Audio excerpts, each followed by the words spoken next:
Good afternoon, everyone. You know, they always say in a forum, the session after the lunch is always the difficult one.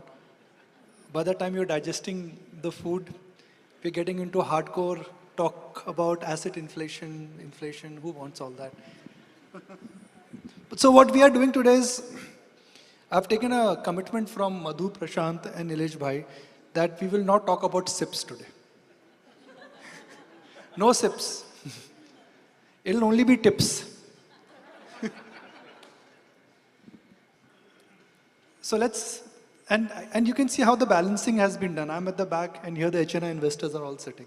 So the balancing in a sense has been done in such a manner. So Nilesh bhai, I'll start with you.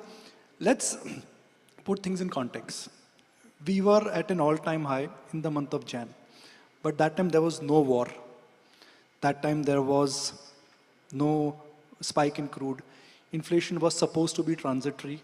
And world had not seen an energy shock. Despite so many external and internal factors, markets have not fallen apart. All right, we've come down from the recent high, but it's not that we are at the beginning of a bear market or everybody's feeling very nervous about it. Are you somewhere secretly surprised with the resilience what India has suggested? Undoubtedly, Nikunj bhai, the amount of money which domestic investors have invested in markets during this downturn is truly amazing.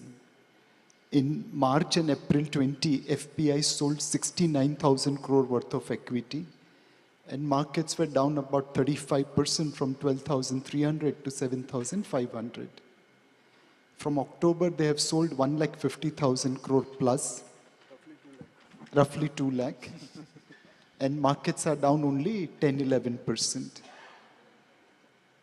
One, FPIs have become smarter from their experience in March and April 20. And second, retail investors are showing tremendous maturity for the growth story of India. And partly, Nikunj bhai, credit goes to you. For the first time, somebody is saying media has done a great job. Because now you are also saying that you don't have to talk about SIP. It's already sold to every investor. And the job which, Nikunj bhai, you have done popularizing SIP and equity to retail investors, I think that's also playing a great role in getting in. But will the SIP investors be disappointed or will they be rewarded from here? So every SIP investor will have to go through Agni Pariksha.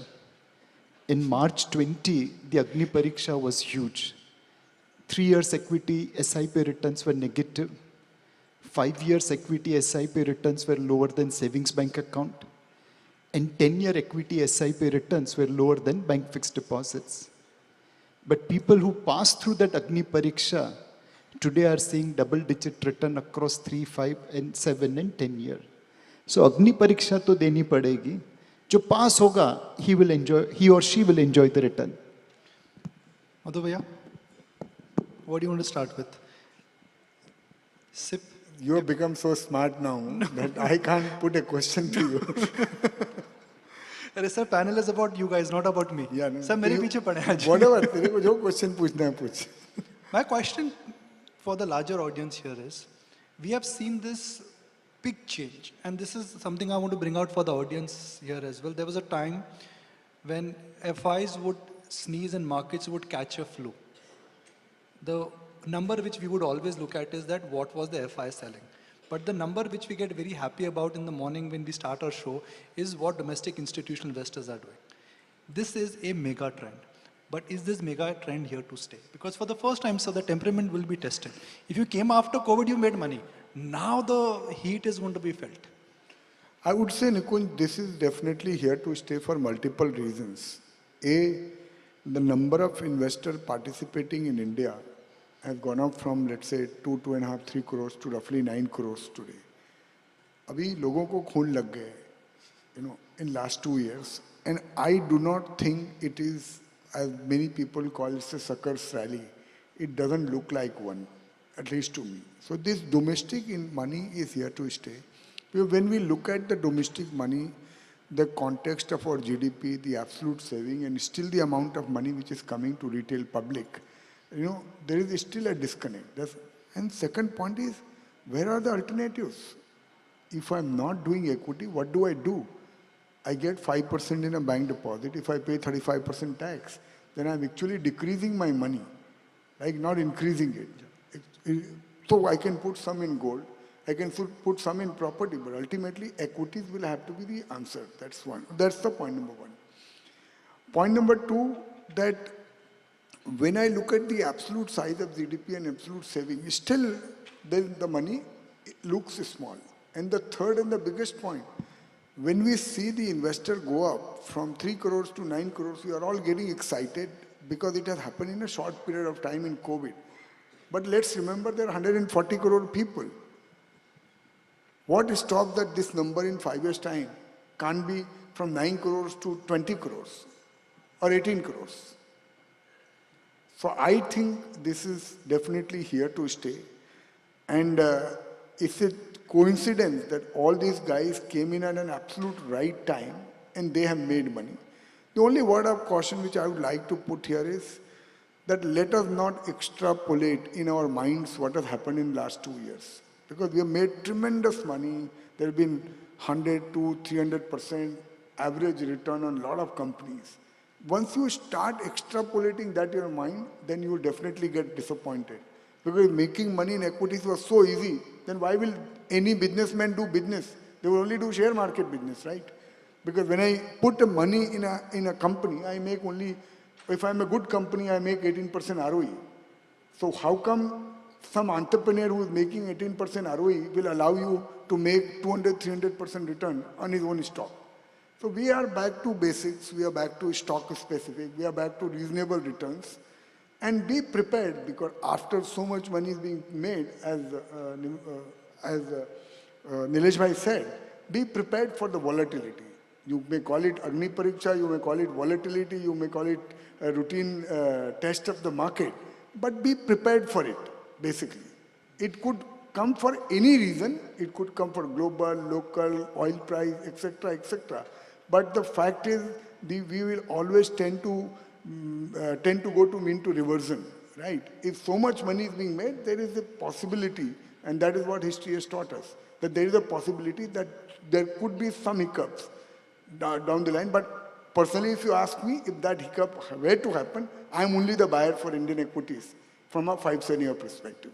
Are you fully invested in this market apart from little Nikunj bit bhai, cash here हमको or तो there? कुछ आता ही नहीं है और fully invested, little leverage, but sensibly, I would say. Mr. Jain, there is inflation. Inflation means that future returns will get compromised. When inflation is making a comeback, my simple question, which I personally want to understand, and perhaps everybody in the audience wants to understand, how can one protect your portfolio in a rising inflationary scenario? No, Nikunj, actually equities are a hedge against inflation. And I mean, as you know, the Sensex has delivered returns in line with the nominal GDP growth. And that means real plus inflation. So I think if you are expecting high inflation, reasonable inflation, I don't think the equity investor has to worry. It is on the other hand, the bond investors who have to worry, because bond prices could come off. So I don't think I would worry too much about that. But if I may go back to your earlier question and maybe give an alternate point of view. About praising media. No, about the retail flows. See, most of the participation by retail has been through F&O, bulk of it. And yes, you can see it on the stock exchange volumes.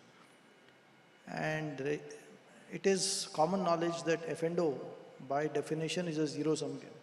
It is actually a negative-sum game if you eliminate the transaction costs.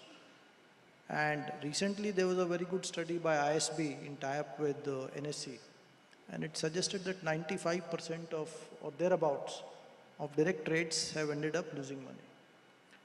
So I think on the whole, equities have done well, and especially money that came in the COVID lows. But I would not be so optimistic on the continued buoyancy of retail flows. Indirectly, I mean, the SIPs will continue. SIPs, I don't think we have to worry. As Nilesh said, that's a habit well ingrained. But this direct participation, I don't think will end like this, because you started off making money, and as the positions have only increased and number of people have increased, and by definition it's I don't think people are making money. So I would not be so optimistic on that. And also, if you look at the quantum of flows, it is quite large. The Indian mutual funds are collecting roughly 3 lakh crores a year, right? That's 40 billion. That is 13% of household financial savings. And if you assume a likewise number in the maybe or direct or half of that, so almost 20, 25, 30% of financial savings are getting into equities. I think that does not leave too much on the upside. And also we have experienced time and again that the majority is not able to make money in equities. So whatever the majority does, over time, it has proven to be a losing bet. So I would be slightly cautious, at least on the direct participation, though I do feel quite optimistic that the SIP is here to stay and grow probably. So let's look at past returns and then extend it with future returns. We've had decent returns in last 2 years, but if I look at the last 5-year return and 10-year returns, the returns have been below average. So even if the starting point is today, 21st of April 2022, for next 3 to 5 years, is there not a possibility, but a strong probability of a double-digit CAGR return, 3 to 5 years? No, I think there's a very strong probability. If you invest sensibly, if you don't take leverage, I think there is every reason why you should make money, because India's nominal GDP should grow between 12 to 16%. And I mean, valuations are slightly expensive, maybe 10 or 15% above longer term averages. But that still means over 3-5 year periods, you should end up making near double digit kind of returns. And I just want to put a data here. Mr. Jain has been managing the same scheme for last 25 years, and his CAGR return, if I look at in last 25 years, is more than 100x, which means if you invested 1 lakh rupees 25 years ago, which none of us did here actually, but if you invested, which you did by the way, right? Your money is actually 100 times, more than 100 times. But the gentleman on my left side has identified a lot of stocks where money has gone up 500 times, and that's Madhusudan Kela. Now, Mr. Kela is called as the market maverick. That's what I like to call you, because every time you come on a public forum, you will tell people how to invest, and more importantly, where to invest, and how to invest in which stock. So that was an open-ended question. Now you'll have to give me the answer. So Nikunj, just to again clarify to Prashant's point, I did not mean that this 9 crore will become 18 crores in next 1 or 2 years. I mean in a longer term horizon, because there is no real alternate to equities. That is what will happen. So, this volatility, in fact, if you look at what has happened in corporate India, specifically in last 2 years, 2-3 years, it's been a tremendous cleanup. A lot of companies have made a lot of money, and the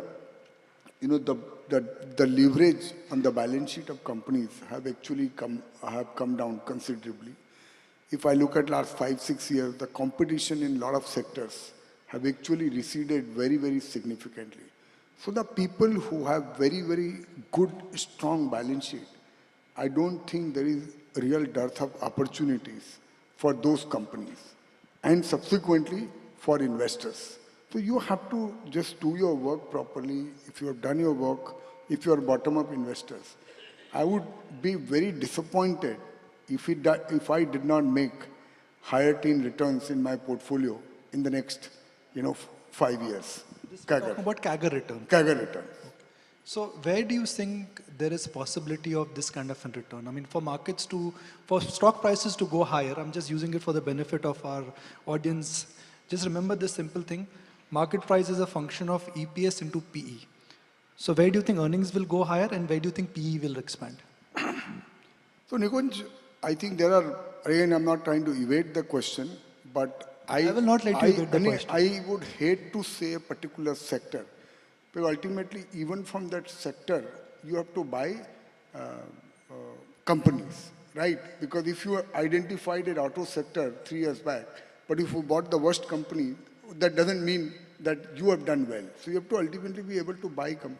So the maximum opportunity I see in the next, let's say, 5 years is all this manufacturing China plus story. Basically, I think it is here to stay. Our costs have become very, very competitive. Let's say you talk to companies like Dixon. So this manufacturing was not possible in India 5 years back, but they are now talking that maybe we are 2-3%, 4% away from China, including the benefits of PLI scheme that the government has announced. And that covers wide range of sectors. Basically, if you are able to find companies which are domestically doing well, and there is also a large export opportunity. And then, just give you again an extreme example. Look at like the EPC companies, for instance. The total market capitalization of all companies put together is less than 50,000 crores. All the entire sector. All the EPC companies put together, X of Larsen and Toubro. Now, this is a hated world today because no one has made money in the last 15 years. But that is where you make money when the whole world hates it. That is where the gems are hidden, right? So I, for individual investor, would like to really search, are there real companies? And there is no doubt that the government over the next 2, 3, 4 years will invest enormous amount of money on the infrastructure, right? Which is already happening. So who is going to do it? And if you see the sector, how it has evolved in the last 10 years, there are so many companies which have disappeared. So obviously competition to that extent is lessened. So I would say, दोस्त ये buffet लगा हुआ है, आपको क्या खाना है और आपको कितना खाना है, वो अपने हिसाब से चूज करो. इतना मत खाओ कि इंडाइजेस्ट हो जाए. So, नीलेश भाई, आप बुफे में से क्या खा रहे हो? मेरा तो निकुंज भाई सिंपल है. मैं लोगों को बोलता हूँ आपका पैसा कोटक म्यूचुअल फंड में लगाए, अपना पैसा भी वहीं पे लगाता हूँ. तो मधु भैया, you have given money to Kotak Mutual Fund or HDFC Mutual Fund? I think I'm still able to manage on my own. Nilesh भाई, Kotak Mutual Fund के बाद आप रुक गए. Sorry, You stopped that, put money in Kotak Mutual Fund and nothing after that. बस यही है. यहीं पे दुनिया शुरू होती है, यहीं पे दुनिया खत्म होती है. वो पूछ रहा है कोटक म्यूचुअल फंड कहाँ लगा रहा है पैसा. See, this is the challenge for me. Now Madhu Beria can ask questions like me, so I can really see competition coming also from the other side. I think overall India growth story is good, and we want to invest in good companies at good prices. Very easy to say and very difficult to execute. As of today, we are bullish on pharma sector. We believe there the undervaluation will come into play, and earning as well as PE both will get upgraded. As Madhubai mentioned, we are also bullish on industrial and capital goods, along with PLI and China Plus One. That's kind of a combined manufacturing theme. We believe what we haven't seen in past in terms of manufacturing capabilities, we should be able to see going forward. If you look at India's mobile phone sector, we were importing about $8 to $10 billion in 2013, 14, 15. There were 3 factories making mobile phones and total domestic production was about 22,000 crore. Fast forward to 2022, there are more than 200 factories making mobile phones. Domestic production value is up 12 times to 220,000 crore. We are exporting mobiles of about $5 billion. From being 12th largest mobile phone manufacturer, we have become 2nd largest mobile phone manufacturer. What happened in mobile phone will happen in many other sectors, courtesy PLI schemes, courtesy manufacturing becoming competitive, and that will create this sector on a next probably multi-decade bull run. Nikunj, just put this PLI into context. The government has said that they want to give 2 lakh crore rupees of PLI. That's roughly 5% of the turnover. which effectively means companies will have to do 40 lakh crore rupees of turnover to avail this 2 lakh, mota-moti math, don't hold me for a specific number. So mota-moti math is that 4 lakh crore rupees of 40 lakh crore rupees of turnover will have to happen for me to avail 5% on the PLI scheme. If I do 40 lakh crore rupees of turnover, on an average of say 15% EBITDA, including good, bad, ugly, right? You're talking of 6 lakh crore rupees of incremental EBITDA happening only because of PLI schemes. That's like the big theme really to forward to. And that is all likely to happen in the next 5 years. So my next question would be an extension of pretty much of where are you investing right now. The value part, Mr. Jain, in the market in last 1 year has seen a comeback. NTPC, Coal India, manufacturing stocks. Where are you picking your spots in the market? I think the Indian markets are not cheap, but They are not cheap. they are not cheap, and on an aggregate basis. And but given the growth prospects here, and one thing I would like to point out is, unlike 10 years back when many sectors were facing regulatory challenges, today you don't see any headlines around regulatory challenges. So I think the investment outlook, the growth outlook in India is quite robust. And with that background, I think this 10, 15, 20% overvaluation is not too much of a worry. The sectors that I find are expensive, and this is a very personal opinion, I think is basically consumer. The entire consumer space, I think, is quite expensive. And even the technology space, the IT services space, I personally feel is very expensive. And most other sectors, I think, are fairly valued. I think banks should benefit over time from interest rates going up, from higher inflation, and from credit growth picking up. The NPA cycle is behind us clearly, but I think the loan growth cycle is ahead of us, the capex cycle is ahead of us. So I think they are attractively placed. I think one space which to my mind looks quite cheap, at least in a historical perspective, is the power space. And I think everyone has hated that space. And I think India has underinvested, like the world, in fossil fuels.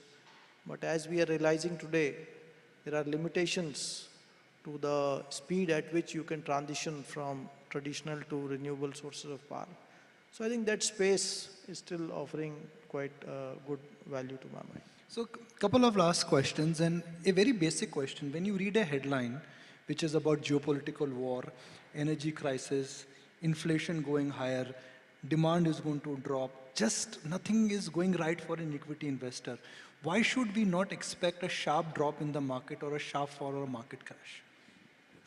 See, corrections may well happen, but I don't think,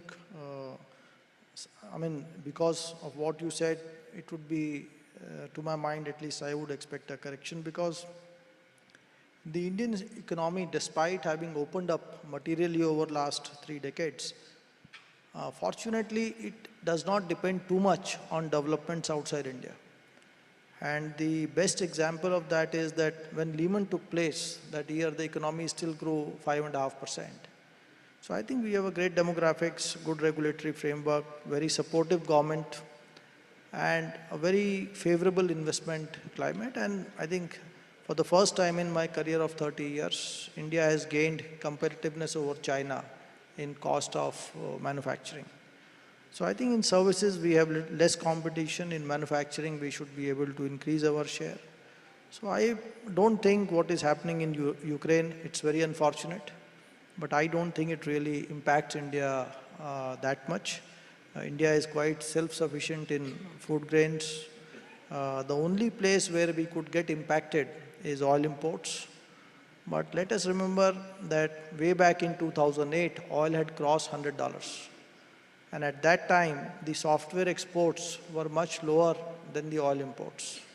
And today at $100, the situation is much better, because today our software exports are materially higher than the oil imports.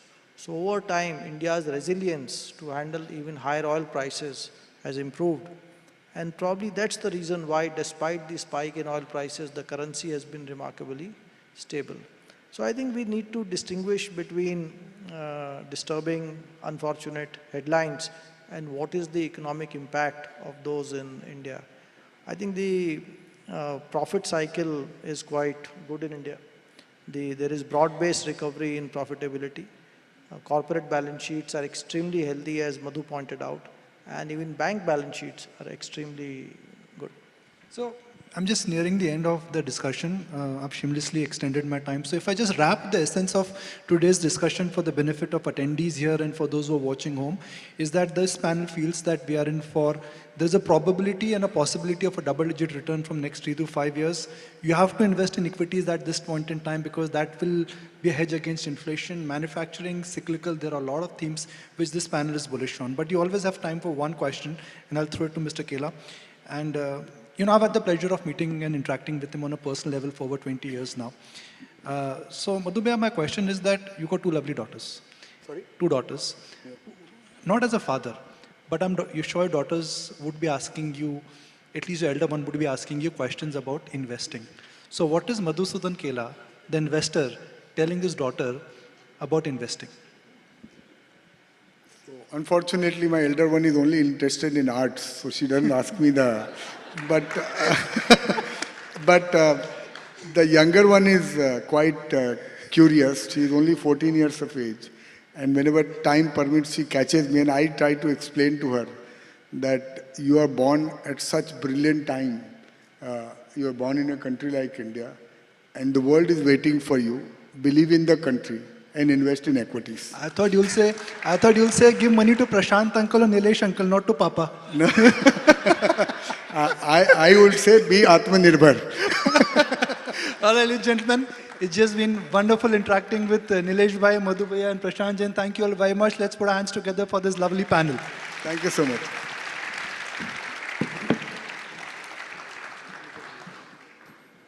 Thank you so much, gentlemen, for a riveting conversation here. Now, ladies and gentlemen, Japanese Prime Minister Fumio Kishida last month announced $42 billion